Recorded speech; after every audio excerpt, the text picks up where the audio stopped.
देखिए ये 9 जनवरी का टाइम्स ऑफ इंडिया और पेज नंबर 2, इस हेडिंग को देखेंगे, लिखा है pay back exclamation mark, driver and vegetable trader nab one of two assailants minutes after being robbed. इस हेडिंग का मतलब सिंपल समझ में आ रहा है आपको। अच्छा ये देखना है पे बैक, इसके बाद जो एक्सक्लेमेशन मार्क जो लगा रखा है, पे बैक का मतलब होता है वैसे अपना कोई बदला लेना या पे बैक का मतलब आपकी जो उधारी वसूलना वो भी होता है।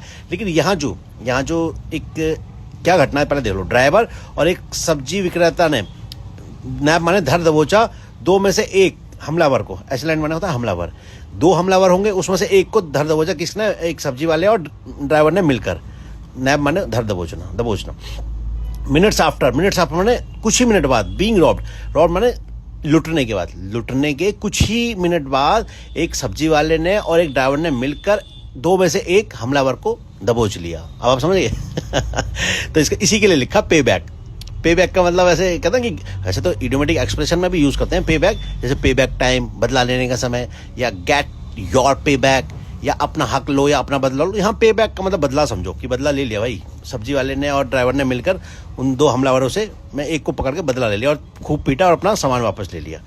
ये है। अच्छा ऊपर देखें साहब, ऊपर क्या लिखा है, ये कहाँ का विहंगम दृश्य है, कपड़े सूख रहे हैं।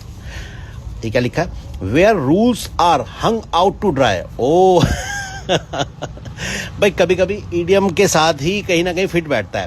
देखो ये ना हंग आउट टू ड्राई, ये एक ईडियम होता है, हंग आउट टू ड्राई। इसका मतलब होता है कि किसी को अकेला छोड़ देना, असहाय छोड़ देना बाहर, किसी को अकेला और असहाय छोड़ देना। लेकिन यहाँ की ये कपड़े सुखा रखे हैं, इनके लिए कहा गया है वेयर रूल्स। अब जहाँ जो रूल्स हैं वो मतलब अकेले छोड़ दिए जाते हैं या असहाय छोड़ दिए जाते हैं, जहाँ कोई रूल काम नहीं करता, ये समझेंगे। देखना सड़कों पर कितना मतलब भद्दा लग रहा है ये मथुरा रोड की बात है ये। और थोड़ा जूम कर लेते हैं, क्या लिखा है यहाँ पर, यहाँ लिखा है ब्यूटिफिकेशन बी डैम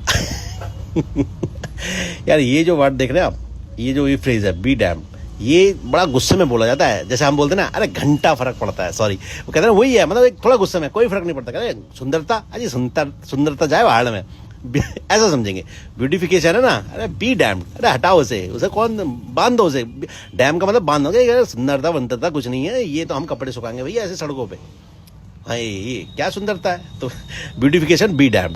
और देखो क्या लिखा है यहाँ पर, थोड़ा सा वो देख लेते हैं, लिखा है dividers lined up with watch cloth on Mathura road hold testimony to lawlessness and official inaction. इसका मतलब ये है, अच्छा ये देख रहे हैं, होल्ड टेस्टिमनी टू मतलब गवाही दे रहे हैं, कह रहे हैं कि जो सूखते हुए कपड़े हैं ना, जो अधिकारियों की लापरवाही की गवाही दे रहे हैं। तो ये मथुरा रोड पर है, ये कपड़े सूख रहे हैं कतार में, तो ये लापरवाही की, सरकार की और अधिकारियों की लापरवाही की मतलब गवाही दे रहे हैं, है ना, होल्ड टेस्टिमनी टू, तो गवाही दे रहे हैं। तो ये है तो भैया कोई फर्क नहीं पड़ रहा हमें, हम तो कपड़े ऐसे ही सुखाएंगे। अब इसीलिए लिखा है where rules are hung out to dry, तो idiom is hung out to dry. इसका मतलब होता है कि अकेला छोड़ देना या मतलब किसी को असहाय छोड़ देना। अब जैसे मैं कहूँ कि यार जब मुझे लगा कि मेरा जो प्लान है, आइडिया है, वो किसी ने सपोर्ट नहीं किया, तो मैंने कैसे महसूस किया, अकेला महसूस किया। तो I felt hung out to dry when nobody supported my idea, कि जब मेरा किसी ने आइडिया सपोर्ट नहीं किया तो मुझे भी असहाय और अकेलापन महसूस हुआ। I felt hung out to dry, तो हंग आउट टू ड्राई एक इडियम होता है। अब जैसे जब प्रोजेक्ट फेल हो गया ना, तो मैनेजर ने मुझे अकेला छोड़ दिया, यानी असहाय छोड़ दिया। When the project failed the manager hung me out to dry तो हंग आउट टू ड्राई, तो ये एक इडियम है, किसी को अकेला छोड़ देना, असहाय छोड़ देना। तो ऐसे कपड़ों को असहाय छोड़ दिया, अकेला छोड़ दिया, समझो, ऐसे समझो।